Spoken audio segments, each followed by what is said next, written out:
ప్రస్తుతం సమాజంలో జరుగుతున్నటువంటి పరిణామాలు చూస్తుంటే నిజంగా అసలు మనం మనుషుల మధ్యనే బ్రతుకుతున్నామా లేదంటే మృగాల మధ్య బ్రతుకుతున్నామా అనేటువంటి సందేహం కలగక మనం. ఎందుకంటే రోజు రోజుకి అమ్మాయిల మీద జరుగుతున్న అఘాయిత్యాలు కావచ్చు, వారి మీద జరుగుతున్న దాడులు కావచ్చు, లైంగికంగా వారిని వేధిస్తున్నటువంటి సంఘటనలు కావచ్చు, ఇవన్నీ మనల్ని ఎంతో కలిచివేస్తున్నటువంటి పరిస్థితి.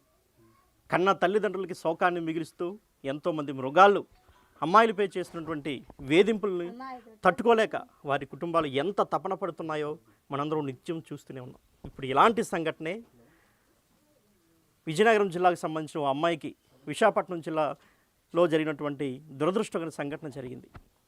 ప్రస్తుతం మనం చూసాం, నిన్నటి వరకు జరుగుతున్న ప్రతి ఒక్క అంశాన్ని కూడా మనం కూలంకషంగా చూసాం. బిగ్ టీవీ కూడా చాలా ఎక్స్క్లూజివ్గా చూపించింది. ఓ అబ్బాయి తమ కామ వాంఛలు తీర్చమని అమ్మాయిని ఏ విధంగా హింసించాడు అనేది వారి తల్లిదండ్రుల మాటల్లో, వారి కుటుంబ సభ్యులు కావచ్చు, గ్రామస్తులు కావచ్చు, వీళ్ళందరి యొక్క ఆవేదన కూడా మనం విన్నటువంటి పరిస్థితులు అయితే ఉన్నాయి. సో ఒక్కసారి మనం ప్రస్తుతం ఏదైతే అమ్మాయి సొంతూరు వేపాడ మండలం కల్లెంపూడి గ్రామంలో ప్రస్తుతం మనం అయితే ఉన్నాం.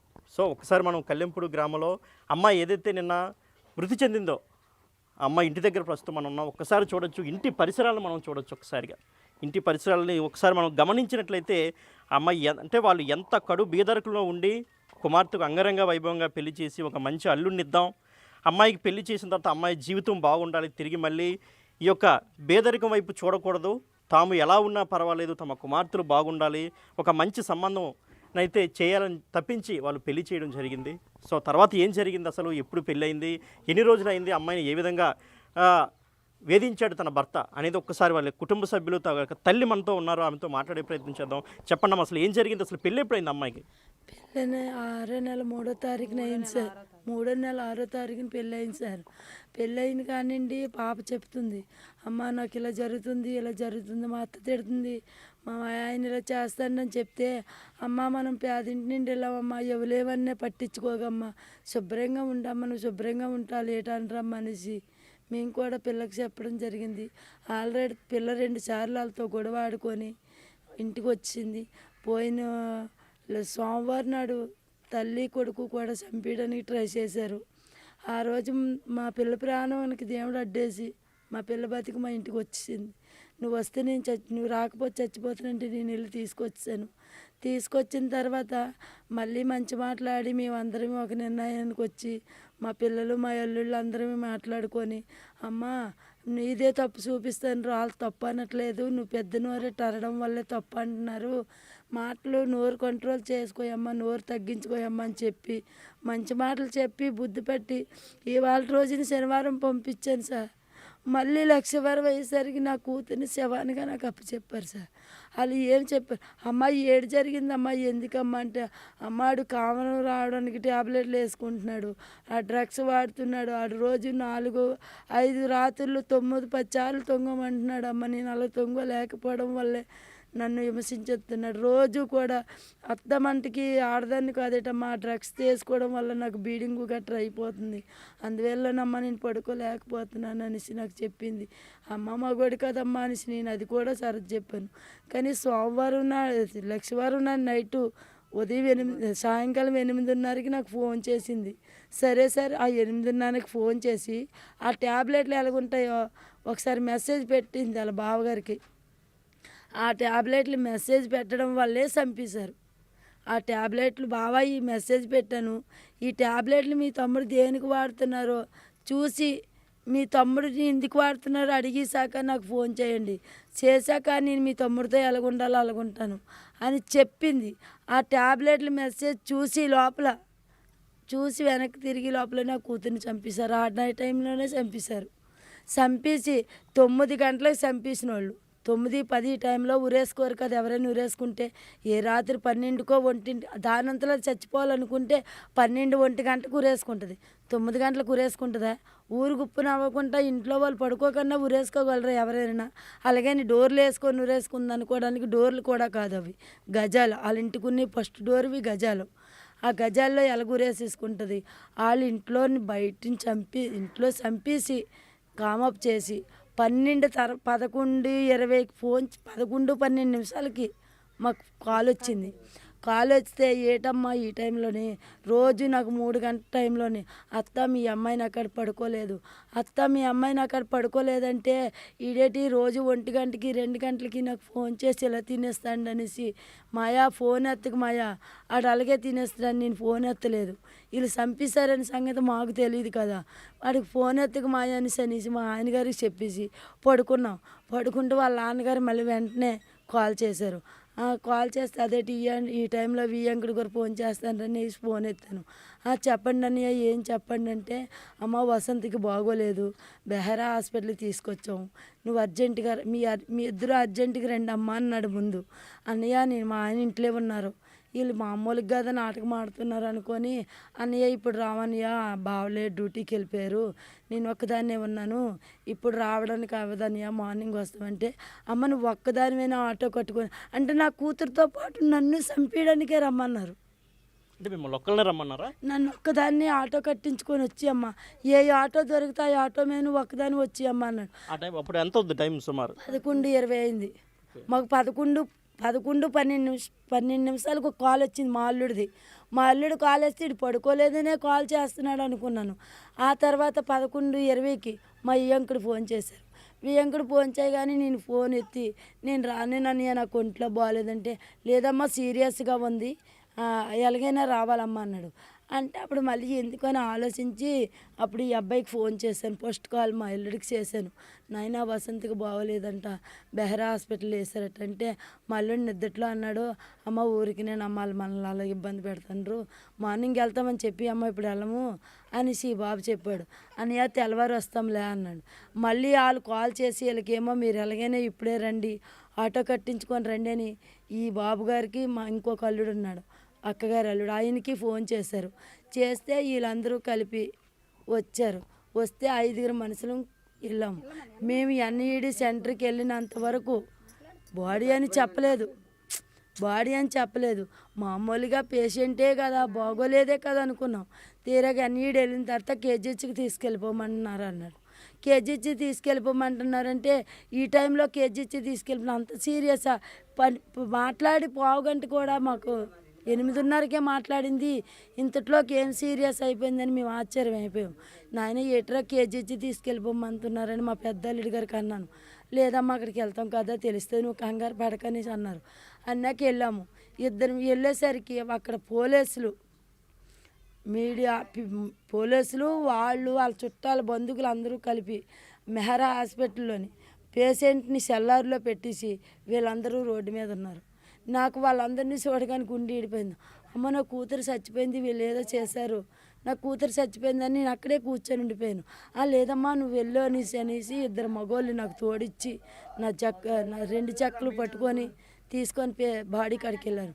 నేను నా కూతురిని చూడగానే ఆందోళన అయిపోయాను. ఇంత పని అయిపోయింది, ఏటైపోయిందని చూశాను. ఏటైపోయింది చూస్తే ఉరేసుకున్నదైతే 10 గంటలకు ఉరేసుకోదు, చచ్చిపోయినంత పిరికిది కాదు. అలాగని ఒక్క మనిషి అయితే దాన్ని ఏడు చేయలేడు. వాళ్ళ మరిది గారు, వాళ్ళ ఆయన, వాళ్ళ మామగారు వీళ్ళు ముగ్గురు కలిపి చంపేశారు. మీరు ఏమి న్యాయం చేయాలనుకుంటున్నారో ఆ న్యాయం మాకు చేయండి, కానీ చేసేటప్పుడు మట్టుకు మేము చెప్పింది మాత్రమే మీరు మీడియా టీవీలకి రిలీజ్ చేయండి. మేము ఒకటి చెప్తే మీరు ఒకటి చేయొద్దు. ఇప్పటి వరకు చేసిన అతను ఫోన్ చేసిన అతనికి కూడా చెప్పాం, మేము చెప్పింది ఏది చేయలేదు. వాళ్ళ భర్త తన కట్టిన తాలిబడుతుంది, నా కూతుర్ని చంపేసి ఒక ముక్క చున్నీ దోలాంకి ఎలగెట్టాడు, ఒక ముక్క చున్నీ ముక్క తలకు కట్టాడు. చచ్చిపోయింది, తలకు కట్టుకుంటే చచ్చిపోద్ది సార్. తాలిబట్టు తీసి మంగళసూత్రం మంచం మీద ఎట్టేశారు. మేము తాలిబెట్టేదని అడిగితే తెల్లవారు లేసి పోలెట్టేసిని తెచ్చారు. పోలెట్టేసిని తెస్తే చంద్రబాబు నాయుడికే శిక్ష చేశారు. వాళ్ళ తల్లి కొడుకు వాళ్ళ తండ్రి కొడుక్కి టియ్యలు మేము 20 మంది అక్కడ అలో పోలమని ఏడుస్తే వాళ్ళకి అన్నీ సరే పోలీస్ స్టేషన్కి హాంజరు చేశారు. మమ్మల్ని ఎంత ఇబ్బంది పెట్టినారు. కాబట్టి మాకు న్యాయం అంటే ఏడు జరగవద్దు, మాకు డబ్బు ధనము ఏటి వద్దు. మా పిల్లకి జరిగేవి ఇంకొకరు జరగకూడదు, కానీ నా పిల్లకి జరిగేలాగా ఇంకొకరు జరగకూడదు. నా పిల్లల ఆడికి ఉరేనా తీయాల, జీవితాంతం శిక్ష వేయాలి. ఆ 2 తప్ప మాకు డబ్బు వద్దు. మాకు మా పిల్ల నేను పడే వేదన ఇంకో తల్లి పడకూడదు. మీ అమ్మాయి ఇప్పుడు మీ అల్లుడి గురించి చెప్పింది ఇలా చేస్తానని, అప్పుడు మీ అల్లుడిని మీరేం ప్రశ్నించారా? చెప్పాను సార్, ప్రశ్నించడానికి ప్రశ్నించడానికి మగాడు కదమ్మా, నేనే సర్ది పెళ్ళైన కొత్త 11 నెలలు ఇంకా సంవత్సరం అవ్వలేదు కదా సార్. అమ్మ పెళ్ళైన కొత్త, తన వయసులోనే ఉన్నారు, నువ్వు వయసులో ఉన్నావు. వయసులో మగవాళ్ళు ఎలాగుంటారో మరి తెలియదేటమ్మా, నువ్వే సర్దుపోయమ్మా అని మేము చెప్పాం. వాళ్ళ తల్లిదండ్రుల దృష్టి కూడా తీసుకెళ్ళలేదా మీరు? మీ అబ్బాయి తల్లిదండ్రులకు ఇలా ఎవరైనా చెప్పరు కదా సార్. ఆడపిల్ల కాబట్టి తల్లికి చెప్పింది, మీ అబ్బాయి ఇన్నిసార్లు కాపురం చేయమంటున్నారని తల్లిదండ్రులు చెప్తే ఏమంటారు? మీ అమ్మాయి కాపురం చేయడానికి వచ్చిందా, మీకు కంప్లీట్ అవ్వడానికి వచ్చిందంట. ఆ మాట కూడా రీజనే, వాళ్ళకి కూడా చెప్తారు. కానీ ఎంత చేసి కూడా నా కూతురికి వాళ్ళ ముగ్గురు వాళ్ళ మరిది గారు నాకు వార్నింగ్ ఇచ్చాడు. ఈసారి సోమవారం తీసుకొచ్చాను, శనివారం దేబెట్టాను, సోమవారం తీసుకొచ్చిన రోజు నాకు కంప్లీట్ ఇచ్చాడు. ఈసారి మీ పాప కానీ అలిగి మీ ఇంటికి వస్తానని రోడ్డు ఎక్కిందంటే మీ పాప మీ ఇంటికి రాదు అనేసి అన్నాడు. మా పాప అలిగి రాకముందే నాకు శవాన్ని అప్పచెప్పాడు. నాకు మట్టుకు ఆవిడొక్కడికే కాదు, వాళ్ళ ముగ్గురికి సెక్స్ పడేలా చేస్తానంటేనే మీడియా వాళ్ళు రండి, లేకపోతే రావద్దు. ఏం చేస్తాడు మీ అల్లుడు? ఏమి చేయడాడు. వాళ్ళు మాకు కళ్ళు నెత్తికెక్కిపోయి మాకు ఇంట్లోనున్న ఆస్తి అంతా అమ్ముకొని రోడ్డుని పడి ఇలాంటి గుడిసెల్లో ఉండలేక వైజాగ్లో పోని కూలి పని చేసుకొని రాయిలు మోసుకొని ఆడపిల్లలైనా శుభ్రంగా ఉంటారు కదా అని పొలము పుట్ట లేకపోయినా సరే కష్టపడి పెంచి ఎంతోళ్ళు అంత చేసి పెళ్లి చేసాం. వాళ్ళకి ఆస్తి ఉంది మంచి కుటుంబం ఆస్తి ఉంది అన్నారు. వాళ్ళకి ఏం ఆస్తి ఉందో కూడా మాకు తెలీదు. మాకు అక్కడ ఇల్లులు ఉన్నాయి, ఇక్కడ ఇల్లులు ఉన్నాయి, ఎక్కడ ఆస్తి ఉంది, ఎక్కడ ఆస్తి ఉంది అన్నారు. మనకు ఆస్తి ఎందుకండి, పిల్లలు బాగుంటారని ఇచ్చేసామండి. అబ్బాయి ఇచ్చారు ఆ రోజుల్లో? మేము ఆ రోజుల్లో కాదు సార్, సంవత్సరం అవ్వలేదు. కట్నం వేయించి పెళ్లి ఖర్చులతో కలిపి 25 లక్షలు అయింది. ఆడికి ఇచ్చినవే 15 లక్షలు ఇచ్చాం. 10 లక్షలు 5 లక్షలు ఆడికి కట్నం పెట్టాం. 1,50,000 బండి పెట్టాం. ఆడపిల్లకి 1,00,000 రూపాయలు పెట్టాం. ఆడపిల్లకి 1,00,000 రూపాయలు ఇచ్చాం. ఆడికి బంగారం 4 తులాలు పెట్టాను. దీనికి మీరు ఏమి న్యాయం చేయాలనుకుంటున్నారో, మాకు ఎలా సహకరించాలనుకుంటున్నారో అలాగే మీరేమవుతారమ్మా ఆ పిల్లకి? నేను అక్కనేనండి. అక్క. అసలు ఎలా అనిపిస్తుంది మీ తోడబుట్టిన చెల్లెలు మీతో పాటు మొన్నటి వరకు కలిసి ఉండేది, ఇప్పుడు ఒక్కసారిగా లేదనే మాట ఎలా అనిపిస్తుంది?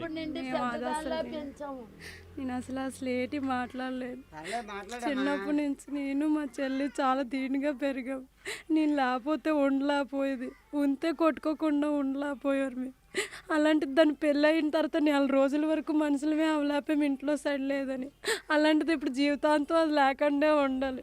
మా చెల్లిని ఒక పని చేయకపోయినా నేనే అన్ని పనులు చేసుకుని దాన్ని చూసుకున్నాం. కానీ అక్కడికి వెళ్ళి అన్ని పనులు చేసినా అలాగే చెయ్యాలమ్మా, అలాగే చెప్తారు, అలాగే చెయ్యాలి, ఉండాలి, భర్త దగ్గర అలాగే ఉండాలి. అత్త ఎంత మాట్లాడినా, అత్త నాకు పెద్దదని నాకు అంత చెల్లి ఒక చెవు నేను ఇంకో చెవును వదిలేసి నీ భర్తను కనిపెట్టుకొని నువ్వే ఆ పని చేసుకొని నువ్వే ఉండాలి అనేసి అన్నీ నచ్చజెప్పి ఎన్నిసార్లు చెప్పినా సరే అక్క మీరున్నట్టు నేను ఉంటాననేసి ఎన్నిసార్లు నచ్చ చెప్పినా అలాగే అనేసి వెళ్ళింది. వెళ్తే మా చెల్లిని ఏమీ కాకుండా మాకు అప్పచెప్పేశారు, ముద్దలా చేసి అప్పచెప్పేశారు. మేము పువ్వులా పంపిస్తే అంటే ఇప్పుడు మీతో చెప్పిందా తన సమస్య ఎప్పుడైనా సరే తన భర్తలా వేధిస్తున్నాడని? తన భర్త వేధిస్తున్నాడంటే ఇంతగా దారుణంగా వేధిస్తున్నారని చెప్పలేదు. మామూలుగా ఉంటారు, కొత్తగా ఒకరికొకరికి సెట్ అవ్వాలంటే టైం పడుతుంది కదా, కొత్తగా వెళ్ళావు చెల్లి మామూలు అవన్నీ కామనే అనేసి మేము చెప్పాం. కానీ వాళ్ళు ఇంతలాగా చేస్తున్నారని ఏ రోజు మా అమ్మతో కానీ నాతో కానీ ఇంతగా చెప్పలేదు. మొన్న వచ్చేసినప్పుడు కూడా అక్కడ మా అమ్మ తీసుకొచ్చినప్పుడు అడిగినప్పుడు కూడా వాళ్ళ ఇంటి దగ్గర చెప్పలేదు, వాళ్ళ ఇంటి దగ్గర ఏటి చెప్పలేదు. మా అమ్మతో పాటు ఇంటికి తీసుకొచ్చేసిన తర్వాత మా అమ్మతో కూడా చెప్పలేదు. ఆ తర్వాత చెప్పింది నన్ను ఎలా చంపేయడానికి చూసారని. అది ఏ కోపం మీదో చేసి ఉంటారనేసి మేము నచ్చజెప్పి పంపిస్తే మా చెల్లి మాకు కాకుండా చేసేసారు. అత్తమ్మామలు ఎలా ఉండేవారు మీ చెల్లితో? అత్త మామూలు అలాగే మంచిగా ఉన్నారు, అలాగే ఉండేవారు. మామి ఎప్పుడు తెలీదు అంతే.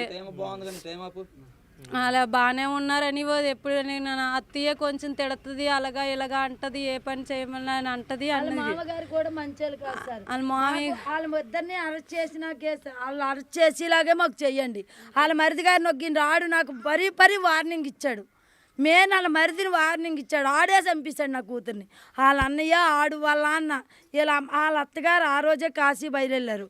ఆవిడ లేదు ముందు తర్వాత అంతా హింసెట్టినా సరే చంపించిన రోజు ఆవిడ లేదు. కానీ చంపించిన రోజు మట్టుకు వాళ్ళ మరిది వాళ్ళ అత్త వాళ్ళ మామ మా అల్లుడు వీళ్ళ ముగ్గురే చంపేశారు. దీనికి మీరు ఎటువంటి సాయం చేయాలనుకుంటున్నారో చేయండి. మీరు చెప్పండి, మీరే అవుతారు అమ్మాయికి? అమ్మాయి బాగా సార్. బాగుంది. మీకు ఏమైనా ఫోన్ చేసింది చెప్పిందా అమ్మాయి ఈ విధంగా ఉంది నా పరిస్థితి ఎప్పుడైనా కానీ? ఆ రోజు మధ్యాహ్నం 3ంటికి కాల్ చేసింది సార్. నాకు కాల్ చేసి ఎవరు మా పాపని వచ్చి గోజాకి తీసుకెళ్ళాం ఒక అమ్మాయిని. అయితే తీసుకెళ్తేనే మా బామ్మని తీసుకొచ్చి మా పాప ఇంటి దగ్గర వదిలిపెట్టేశాడు.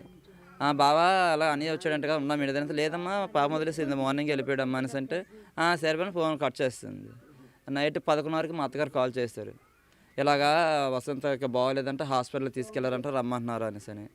అయితే మా మదర్కి ఒక హ్యాబిట్ ఉంది. ఏంటి, ఏదైనా తను ఇష్టంగా ఏదైనా కూరతో కానీ దేనితోనో భోంచేదనుకో దానికి నచ్చితే మాత్రం మనస్ఫూర్తిగా భోంచేస్తుంది. అవతలకు ఉన్నాయి లేకపోని మనస్ఫూర్తి తినేసిన తర్వాత దాన్ని ఆరాయించుకోలేదు.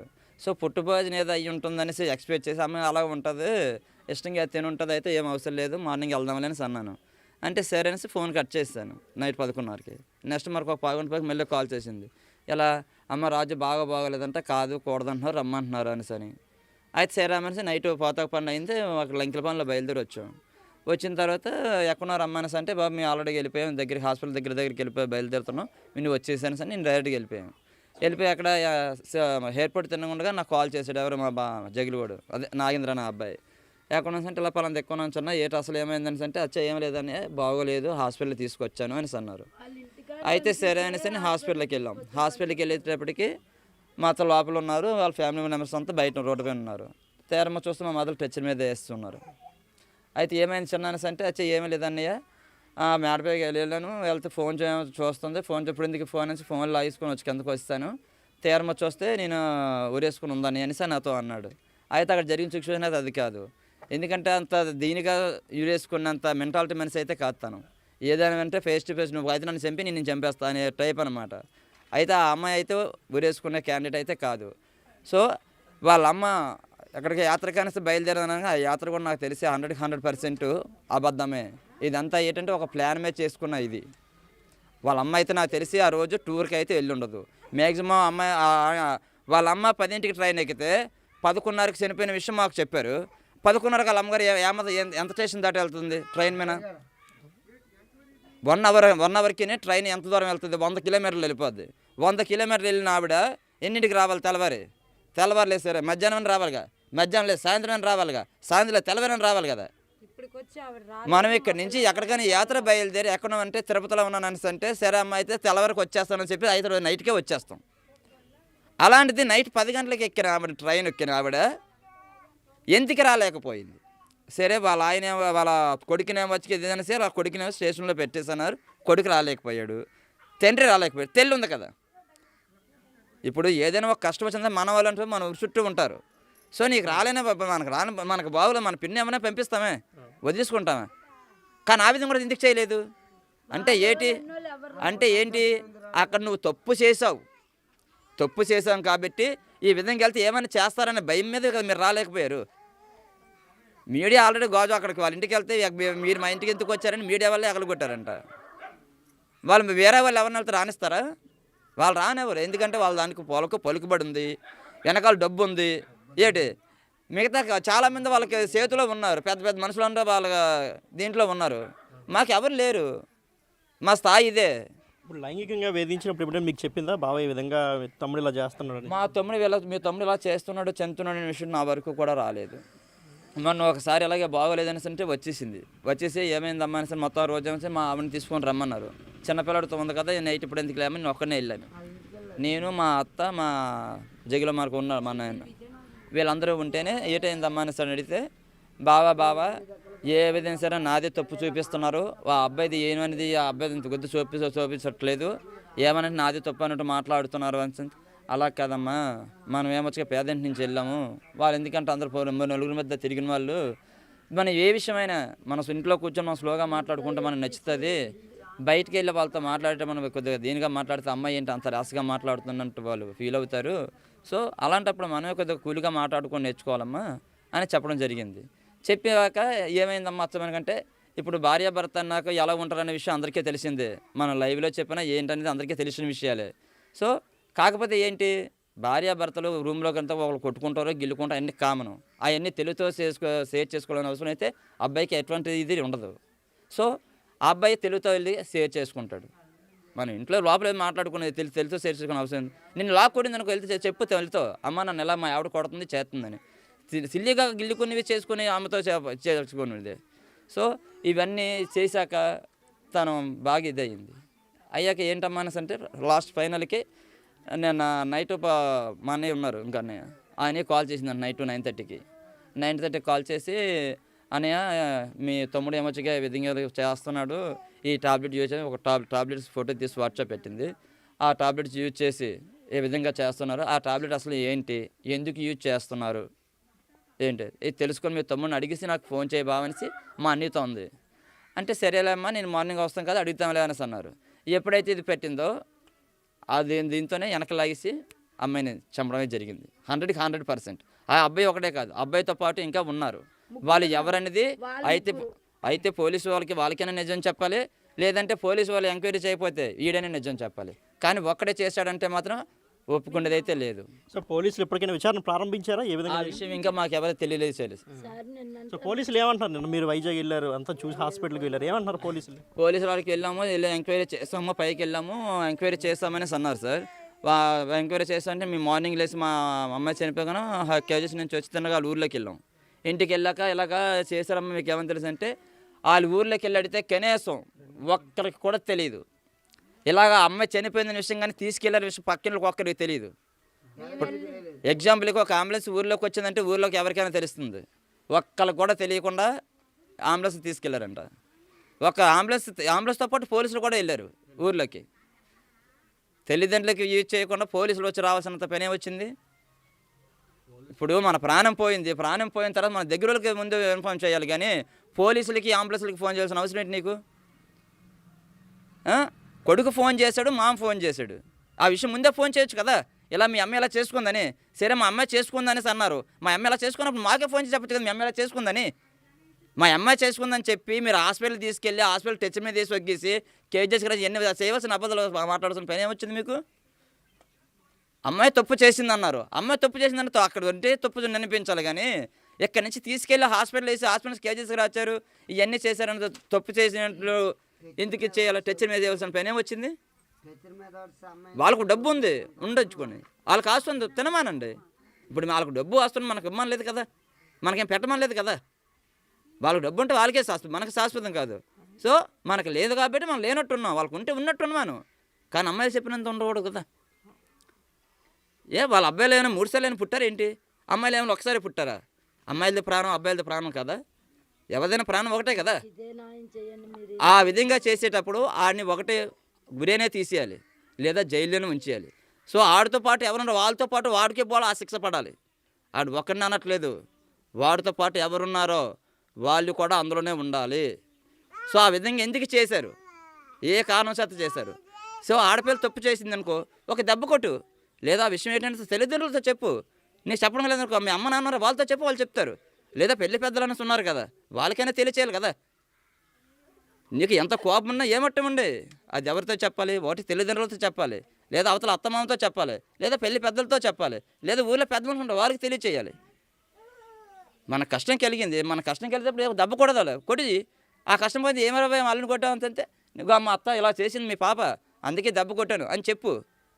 మృతురాలు తండ్రి మనతో ఉన్నారు, ఆయనతో కూడా మాట్లాడే ప్రయత్నం చెప్పండి. ఒక్కసారి ఎలా అనిపిస్తుంది? ఒక్కసారి ఇన్నాళ్ళు మీరు అల్లారు ముద్దుగా పెంచుకున్నారు కూతుర్ని, మీకు దూరం అయింది, ఎలా అనిపిస్తుంది? అల్లారు ముద్దుగా చిన్నారి చిలకల కల్లింపూర్లో ఇక్కడి నుంచి గుడ్డుని పట్టుకొని వెళ్ళి వైజాగ్లో ఎంత పవిత్రంగా వచ్చాను.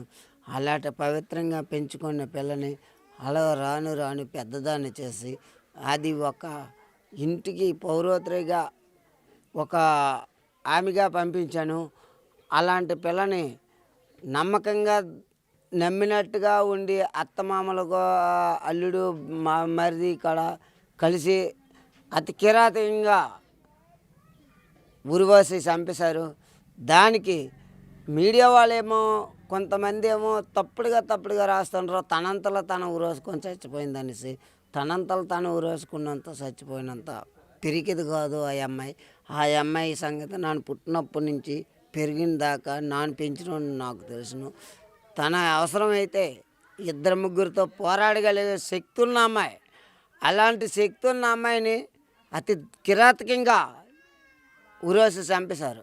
తన భర్త ఎవరిని తీసుకొచ్చారో తెలీదు, ఎవరి ద్వారాగా చేశారో తెలీదు మనకి.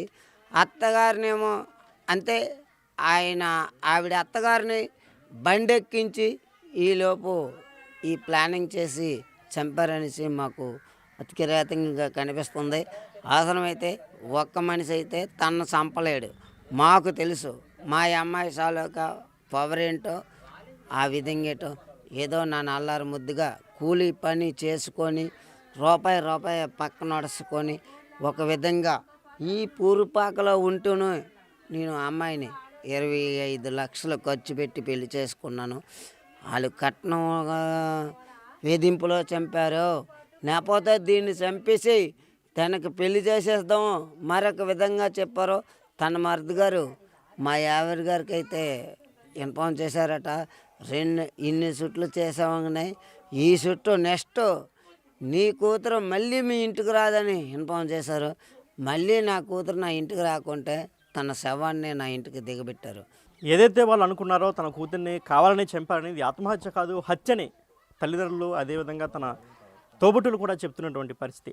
కేవలం కామవాంఛలు, లైంగిక వాంఛలు తీర్చలేదని నెపంతోనే గతంలోనే వాళ్ళైతే వార్నింగ్ ఇచ్చారు. ఇంకోసారి నీ కూతురుగా నా ఇంటికి వస్తే ఈసారి శవమై నీ ఇంటికి వస్తుందని అయితే వాళ్ళు ఇంతకుముందే వార్నింగ్ ఇచ్చారు. వాళ్ళు వార్నింగ్ ఇచ్చిన ప్రకారం వాళ్ళు అన్నమాట నెరవేర్చుకొని అల్లారు ముద్దుగా పెంచుకున్నటువంటి నా కూతురిని అయితే అతి కిరాతకంగా చంపారని తల్లిదండ్రులు ఆవేదన వ్యక్తం చేస్తున్నటువంటి పరిస్థితి. కెమెరామెన్ హరీష్తో Shivshankar, Big TV, Vizianagaram. For more videos like this, subscribe Big TV channel.